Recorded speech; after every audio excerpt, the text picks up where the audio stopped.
Hello and welcome to GwdToday's continuing coverage of election 2012. We have with us today 3rd District Congressman Jeff Duncan. Jeff, we appreciate you taking the time to visit with us today. Absolutely, Brian. Thanks for having me. First off, one of the earmarks of your 2 years in Congress so far has been energy independence. Talk a little bit about your plan for that. Okay. Well, energy is a passion of mine. I'm probably one of a few number of congressmen that have actually, delved into the area, been in a nuclear power plant, been offshore to a drilling platform in ultra deep water. So trying to understand, I'm a very hands-on type person, but I also believe in American energy independence. I believe that we have the resources in this country to meet our energy needs and be less dependent on foreign oil, Middle Eastern oil or Brazilian oil. We've got to have the right policies in this country to go after that, and we're not seeing that currently in the administration. We actually see the exact opposite with the moratorium that was put in place after Deepwater Horizon. So I believe in American energy independence. I believe it's a national security issue. And I think about, Brian, in North Dakota. North Dakota is sort of the microcosm of what the United States could be if we really pursued an energy-driven economy. North Dakota's got 3% or less unemployment. In fact, some would argue they've got negative unemployment rate. They've got jobs that they can't get filled. I joke often that when you get off the plane in North Dakota, they give you a job whether you want one or not. Sure. It's an energy-driven economy in the Bakken oil field. It's happening on state and private lands. It's not happening on federal land. Now, if you know the Bakken oil field goes under Montana and the Dakotas and up into Canada, well, Montana's got the same oil field, but it's under federal lands and it's not being developed.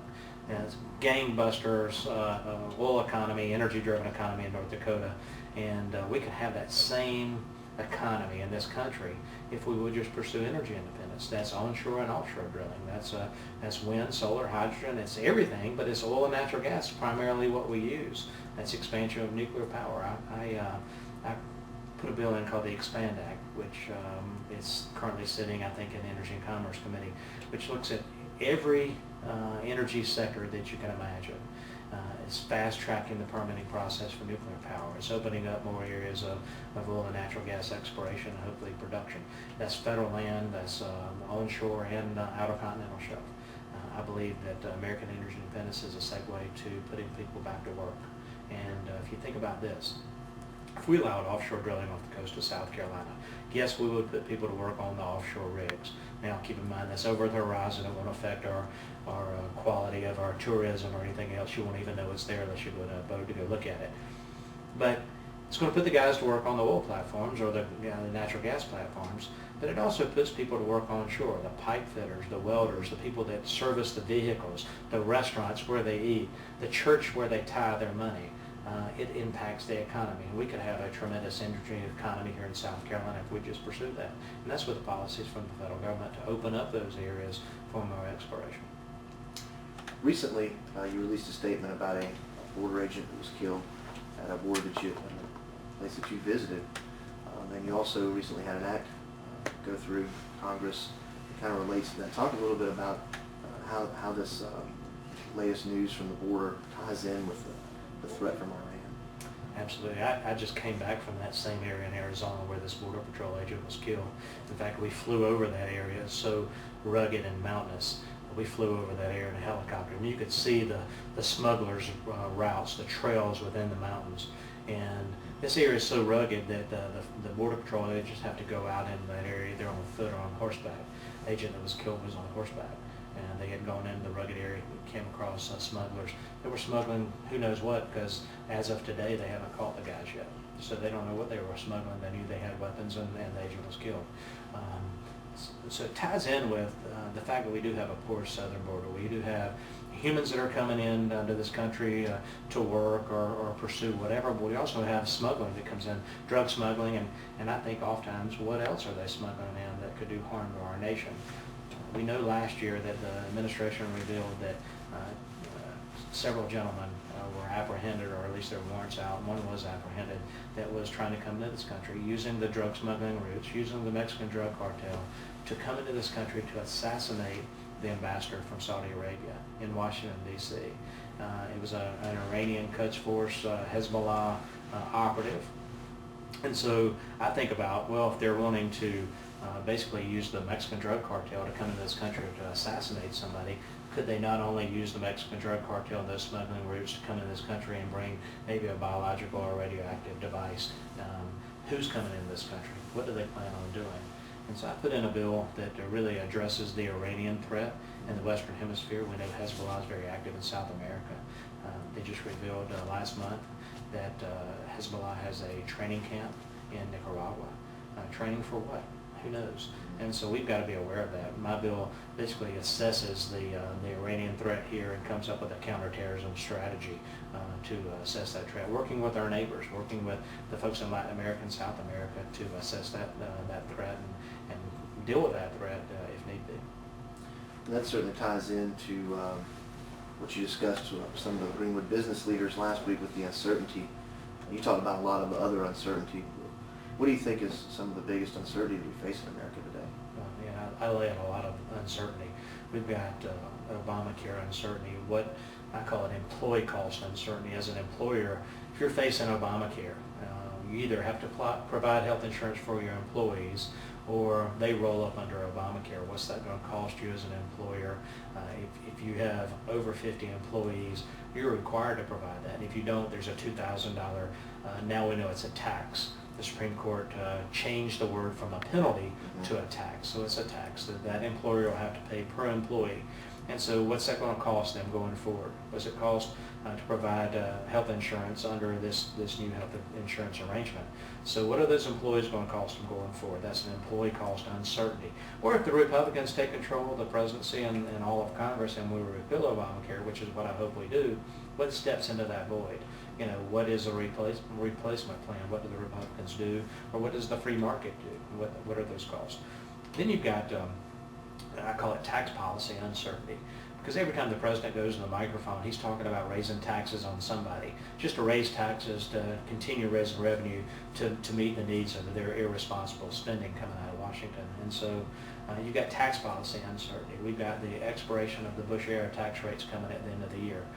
What do we do with those? Do tax rates go up or do tax rates stay the same or do they go down? There's just that uncertainty, and businesses are having to plan for that uncertainty. They're having to plan on what their tax rates may be.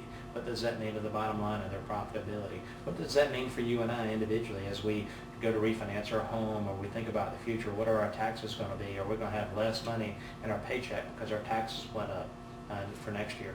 So we've got that uncertainty. Then we've got what I call utility cost uncertainty, and I'll roll gasoline in that as we fill up our tanks. What is that? What's it going to cost us to fill up our gasoline, our fuel tanks in order to travel to and from work and do our daily lives?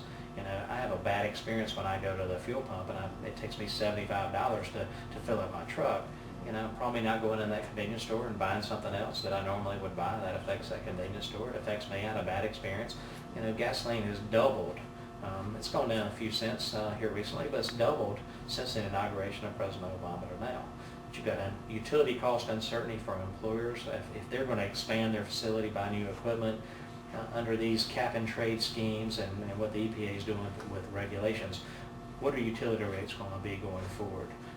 We have a lot of coal-fired power plants here in South Carolina. There is a war on coal from this administration. What does that mean to utility rates in South Carolina as we convert over to natural gas or expand to nuclear or do other things? There's just that uncertainty that's out there on what it's going to cost me to keep the lights on and run that equipment going forward as I create new jobs. So you've got that uncertainty. Then you've got the whole regulatory uncertainty of EPA air quality regs. Just a tremendous number of new pages of regulations have been added to the Federal Register under the Obama administration. Cement, as simple as cement seems to be, there's a regulation under the Obama administration on the creation and manufacturing of cement in this country. Well, what it's going to mean is we're going to have to buy cement from China. If you remember the formaldehyde that was found in the sheetrock that they put in new homes in Florida after one of the hurricanes, and they had to tear all that sheetrock out. That was Chinese sheetrock.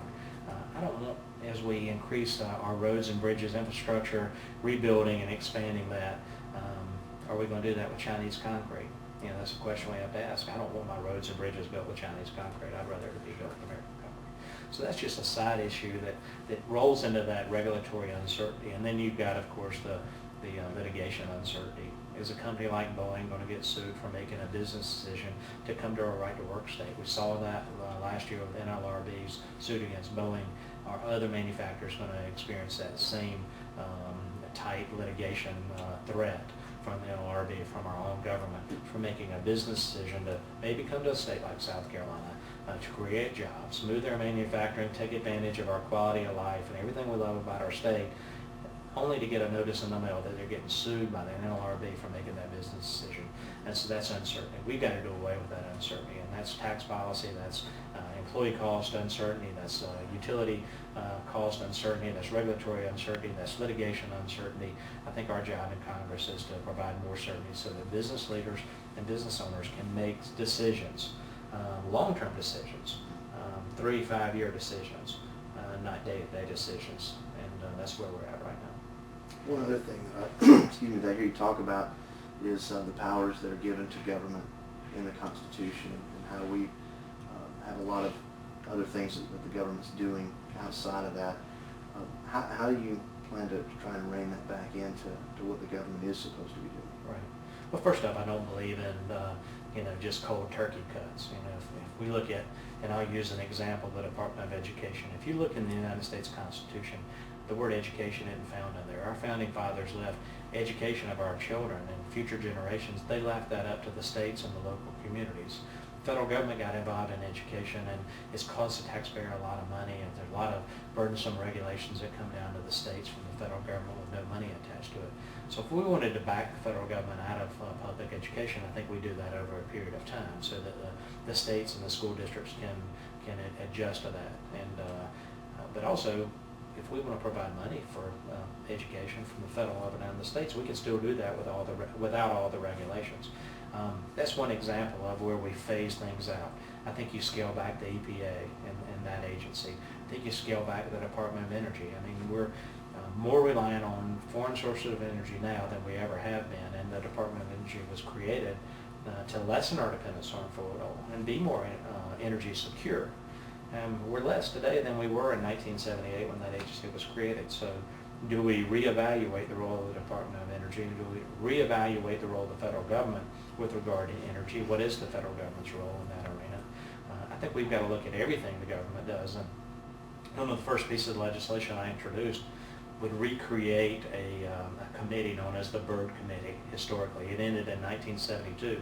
It lasted from 1941 to 1972. Someone dubbed it the Anti-Appropriations Committee. What that group of individuals in Congress did is they looked at every line item in the budget. They looked at every T that was crossed, every I that was dotted, every comma, every period, every dollar sign. And they really determined what the government was spending money on and what we could cut back to try to save money for the taxpayer. Originally it was created in order to pay for the war effort in 1941, to scale back what government was spending money on, to use that money to ramp up the war effort. I think we've got to recreate that Anti-Appropriations Committee, look at everything the government's doing, get back to that constitutional role, and start phasing the government out of a lot of these things the government's involved in now. And go back to what you said earlier. There are specified, specific, enumerated powers of government. Some would say 17, some would say 18. I say 17 because I think one of them is kind of redundant, but they're specific. They're enumerated. They're spelled out. These are the powers of Congress. This is the power of government. Anything beyond that is really things government shouldn't be involved in. So I think we've got to look at that and scale it back. We've got to take that heavy boot of government burdens off the throat of businesses, both large and small, and unleash that American potential, unleash that American exceptionalism that I firmly believe in. And I believe we'll see the economy come rocking back if we do that. So, We appreciate your time today, Congressman, and make sure you stay tuned to GwdToday for all your election 2012 coverage.